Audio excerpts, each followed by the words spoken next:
우리 함께 찬송하겠습니다. 찬송가 288장 예수를 나의 구주 삼고 우리 함께 288장 찬송합니다. 예수를 나의 구주 삼고 성령과 피로써 거듭나니 이 세상에서 내 영혼이 하늘의 영광 누리도다. 이것이 나의 간증이요 이것이 나의 찬송일세. 나 사는 동안 끊임없이 구주를 찬송하리로다. 온전히 주께 맡긴 내 영 사랑의 음성을 듣는 중에 천사들 왕래하는 것과 하늘의 영광 보리로다. 이것이 나의 간증이요 이것이 나의 찬송일세. 나 사는 동안 끊임없이 구주를 찬송하리로다. 주 안에 기쁨 누림으로 마음의 풍랑이 잔잔하니 세상과 나는 간 곳 없고 구속한 주만 보이도다. 이것이 나의 간증이요 이것이 나의 찬송일세. 나 사는 동안 끊임없이 구주를 찬송하리로다. 아멘. 기도하겠습니다. 하나님 아버지 감사합니다. 오늘도 저희에게 새날 주시고 아버지 하나님과 함께 살아갈 터전도 주시고 우리의 생사화복 다 주관하여 주셔서 감사합니다. 아버지 하나님의 은혜에 늘 감사하고 아버지 하나님 우리 마음과 생각을 하나님께 온전히 올려드리며 하나님의 인도하심을 온전히 따라가는 제자들로서의 삶을 살아갈 수 있도록 도와주옵소서. 오늘도 제자된 삶, 제자된 권세 받아 누리고 살아가라고 아버지 하나님의 말씀 주십니다. 이 말씀을 통해서 우리 각자가 들어야 할 주님의 음성 듣게 하시고 오늘도 주님과 함께 감사와 만족함으로 살아가는 저희 모두가 될 수 있도록 도와주옵소서. 예수 그리스도의 귀하신 이름으로 기도합니다. 아멘. 하나님 말씀 사도행전 1장 21절로 26절입니다. 사도행전 1장 21절로 26절 제가 읽습니다.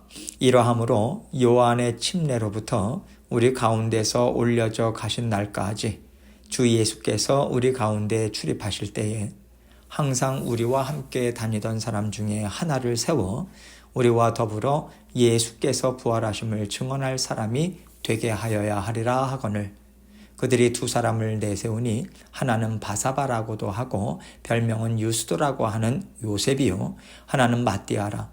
그들이 기도하여 이르되 무사람의 마음을 아시는 주여 이 두 사람 중에 누가 주님께 택하신 바 되어 봉사와 및 사도의 직무를 대신할 자인지 보이시옵소서. 유다는 이 직무를 버리고 제 곳으로 갔나이다 하고 제비를 뽑아 마띠아를 얻으니 그가 11사도의 수에 들어가니라. 아멘. 예수님께서는 친히 제자들을 부르셔서 세우셨고요. 이것은 정말 중요한 일입니다. 예수님께서 제자들을 세우실 때는 반드시 하나님의 뜻이 거기에 담겨 있기 때문에 그래요. 제자들 중에서 저는 예수님의 제자가 되고 싶습니다. 제자가 되기 위해서 어떤 일을 하면 되겠습니까? 이렇게 해서 예수님이 보시기에 제자로 합당하다고 인정하신 사람은 하나도 없어요.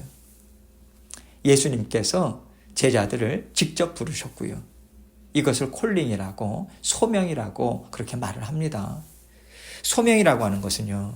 전적인 하나님의 뜻이 담겨 있는 것이고 사람 편에서 자격이 된다 안 된다 이렇게 말할 수 있는 차원을 넘어선다라고 하는 것을 우리는 생각해야 돼요. 모든 믿음의 자녀들은 다 한 예수님의 제자로 부름을 받았습니다. 제자로서의 삶을 살라고 하나님께서 부르신 거죠. 우리에게 어떤 자격이 있어서 제자 삼아 주신 것이 아니라 전적인 하나님의 뜻과 전적인 은혜만이 있을 뿐이에요. 그래서 우리는 내가 지금 하나님의 자녀로 예수 그리스도의 제자로 살아갈 수 있는 것은 내가 다른 사람들보다 무언가 다르기 때문이다. 이렇게 생각하면 안 되는 거죠. 전적인 하나님의 은혜로 살아가는 것이기 때문에 감사할 뿐이고요. 다른 사람들과 다를 것 없는 나를 만나주시고 구원해 주셨다. 감사하다. 이 겸손한 마음이 항상 있어야 합니다. 감사와 겸손한 마음이 없으면 나는 구원을 받았고 나는 하나님을 잘 안다. 이것으로 다른 사람들을 자꾸만 정죄하고요. 자기 방식대로 끌고 가고자 하는 그런 횡포를 부릴 수 있어요. 오늘 본문 말씀을 보면 예수님께서 12명의 제자들을 세우셨는데 가룟 유다 때문에 한 명이 이제 비게 되었지 않습니까? 그래서 이제 제자들이 가룟 유다의 자리를 누가 대신하면 좋겠는가 하나님께 여쭈면서 나아가고 있어요. 먼저 그들은요, 예수님께서 12명의 제자들을 세우신 데는 분명한 의도가 있을 것이다. 이 생각했던 것 같아요. 우리 주님은 완전한 지혜가 있고 그 완전하신 지혜로 일하시는 분이시잖아요. 그래서 제자들은 예수님께서 하셨던 그대로 따라가고자 빈자리를 채우려고 하는 것이죠. 또한 그들이 빈자리를 누가 채우면 좋을 것인가 이것을 생각할 때 하나님이 주셨던 말씀들을 근거로 생각했어요. 오늘 본문 전 내용을 보면 가룟 유다를 가리켜 미리 말씀하신 성경이 응하였다 이렇게 기록하고 있고요. 시편에는 그의 직분을 타인이 취하게 하소서 이런 말씀들이 나오거든요. 제자들은 말씀을 생각하고 하나님께서 말씀하셨고 우리 모두는 하나님의 말씀에 동의합니다. 따르겠습니다. 이 마음으로 하나가 되었고요. 마지막으로 하나님께 모든 결정을 내어 맡깁니다 라는 마음으로 이제 제비를 뽑게 되는 거예요. 세상 사람들이 볼 때는 제비 뽑기가 우스운 일일 수도 있습니다. 친구들끼리 그냥 놀다가 누가 간식 사올래? 누가 물을 갖고 올래? 그러면서 재미로 제비를 뽑는 거라고 생각하기 때문에 제비 뽑기 자체를 가볍게 생각할 수 있어요. 그런데 성경에 나오는 제비 뽑기는요, 사람들의 재미나 편리함을 위해서 하는 게 아닙니다. 하나님의 뜻이 이루어지기를 원합니다. 하나님께서 결정해 주시는 대로 따르겠습니다. 이 순종의 마음으로 하나님께 모든 결과를 맡겨드린다는 의미로 제비를 뽑는 거거든요. 그렇기 때문에 저는 제비 뽑기만큼 사람의 생각이 들어가지 않고 오직 하나님의 주권을 인정하는 행위도 없다라고 생각해요. 이제 오늘 본문 말씀을 보면요, 제자들이 하나님의 말씀을 근거로 하고 하나님께 모든 결정을 내어 맡기는 모습이 나오고 있습니다. 21절로 22절입니다. 이러함으로 요한의 침례로부터 우리 가운데서 올려져 가신 날까지 주 예수께서 우리 가운데 출입하실 때에 항상 우리와 함께 다니던 사람 중에 하나를 세워 우리와 더불어 예수께서 부활하심을 증언할 사람이 되게 하여야 하리라 하거늘.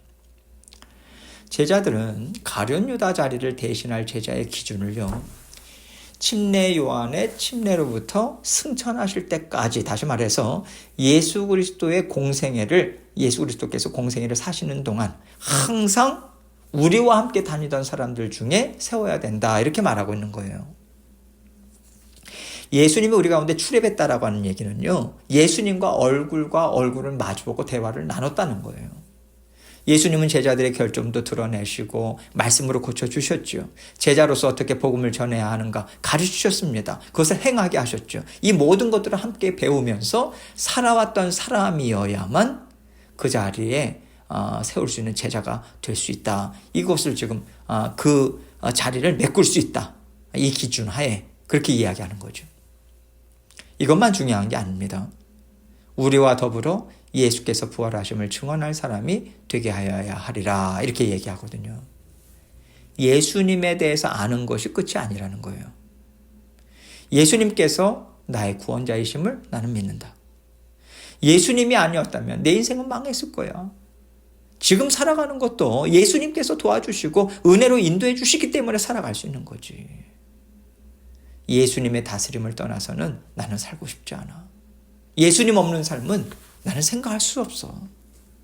이런 고백과 체험이 있는 사람이 예수 그리스도의 부활하심을 증언할 수 있는 사람이라고 지금 얘기하고 있는 거예요. 증언한다라고 하는 것은 증인으로서 말한다는 거잖아요. 증인은 보고 들은 확실한 증거가 있는 사람이어야 되는 거죠. 말로만 어떻게 믿겠습니까? 자신의 말을 뒷받침할 증거가 있는 사람이 바로 증인인 거죠. 23절입니다. 그들이 두 사람을 내세우니 하나는 바사바라고도 하고 별명은 유스도라고 하는 요셉이요, 하나는 마띠아라. 제자들이 의논하면서 이 사람들이라면 좋겠다, 그렇게 의견을 모은 거예요. 그리고 하나님께 결정을 의뢰하는 것입니다. 사람이 어떻게 이 사람이 맞다라고 그렇게 한 사람을 정하겠습니까? 24절입니다. 그들이 기도하여 이르되 무사람의 마음을 아시는 주여, 이 두 사람 중에 누가 주님께 택하신 바 되어. 자, 무사람의 마음을 아시는 주여, 이 말은요, 주님 누가 더 깨끗합니까? 누가 더 자격이 있겠습니까? 이것을 묻는 것은 아니라고 생각해요. 오늘날 직분을 받고 지도자 역할을 하는 사람들이 다른 성도들보다 더 깨끗해서 더 자격이 있어서 세워진 것이 아니지 않습니까? 우리 교회만 보더라도 저부터 직분자들에게 단점도 있고요, 연약함도 있고요, 실수들도 있어요. 그래서 이 얘기는 하나님의 뜻 가운데 하나님이 사용하고자 하는 사람이 누굽니까? 이렇게 하나님께 전적으로 의뢰하면서 여쭙고 있는 거죠. 25절로 26절입니다. 봉사와 및 사도의 직무를 대신할 자인지를 보이시옵소서. 유다는 이 직무를 버리고 제 곳으로 갔나이다 하고 제비 뽑아 마띠아를 얻으니 그가 11사도의 수에 들어가니라. 예수님이 제자로 부르셨다면요, 봉사와 직무를 감당해야 하는 것입니다. 그런데 가룟 유다는 그 직무를 내어버렸어요. 예수님을 팔아먹었습니다. 그리고 회개하지 않은 채 스스로 정죄하는 자리에 나아갔죠. 여기서 제 곳으로 갔다라고 하는 말은 그 당시에 지옥에 갔다라고 하는 것을 돌려서 말할 때 사용하던 표현인 거예요. 이 말씀을 보면 제자들로서 반드시 감당해야 하는 것이 봉사와 사도의 직무다, 이것을 말하고 있어요. 나중에 훗날에 이렇게 보면요, 봉사하고 또 섬기는 집사들을 이제 따로 뽑지 않습니까? 이것을 볼 수 있는데 그 이전에 지금 이때는요, 사도들이 모든 봉사의 일들을 감당하는 거예요. 담당하고 있었다는 거예요. 사도의 직무는 예수 그리스도의 부활을 증언할 증인이라고 말씀하고 있지 않습니까? 증인은 이것이 내가 보고 들은 것이다, 이렇게 말을 하는 사람이잖아요. 그래서 사도의 직무는요, 말씀을 가르치고 전하는 일이라고 생각할 수 있어요. 한 걸음 더 나아가서 예수님께서는 말씀을 지켜 행하는 제자의 자리까지 양육하라고 명령하셨기 때문에 제자를 양육하는 일도 포함되는 것이죠. 이것을 통해서 우리는요, 봉사하는 일, 그리고 말씀을 가르치고 양육하는 일은 동시에 이루어져야 한다라고 하는 것을 알 수 있습니다. 말씀을 가르치는 사람이 그 말씀을 배우는 사람들의 삶의 상황도 알지 못해, 그들이 어떤 연약함이 있는지, 삶에 무거운 짐이 있는지, 또 어떤 아름다운 모습이 있는지, 어떤 좋은 점이 있는지, 이런 것들을 알지 못하고 어떻게 제자로 양육할 수 있겠어요? 주의 몸된 교회 안에서 함께 먹고 함께 일하고 서로 어우러져서 헌신하는 일이 반드시 포함이 되어야 한다는 것입니다. 그렇기 때문에 오늘날 목사는요, 교회의 전반적인 일들을 다 감당해야 돼요. 그러면 오늘날 집사는 무엇을 해야 할까요? 함께 감당해야 하는 거죠. 말씀 전하는 일도, 가르치는 일도, 양육하는 일도 같이 해야 돼요. 오늘날 하나님께서 제자로서의 봉사와 직분을 누구에게 주셨습니까? 모든 믿음의 자녀들을 제자로 부르셨잖아요. 그렇다면 우리가 하나님 나라를 함께 이루어가는 일들에 있어서 이것은 내 일이 아니야, 그렇게 몸을 뺄 만한 일이 하나도 없다는 겁니다. 다 내가 감당해야 하는 일로 여기고 감당해야 하는 것이고요. 그러나 사람이 하는 일에는 한계가 있잖아요. 그러니까 서로 도와주는 것 아니겠습니까? 서로 세워주면서 하나하나 일을 감당해 나가는 거예요. 그렇게 하나님의 나라를 세우는 것입니다. 서로 세워준다라고 하는 것은요. 때로는 일하는 집사나 목사가 실수하고 넘어질 수 있어요.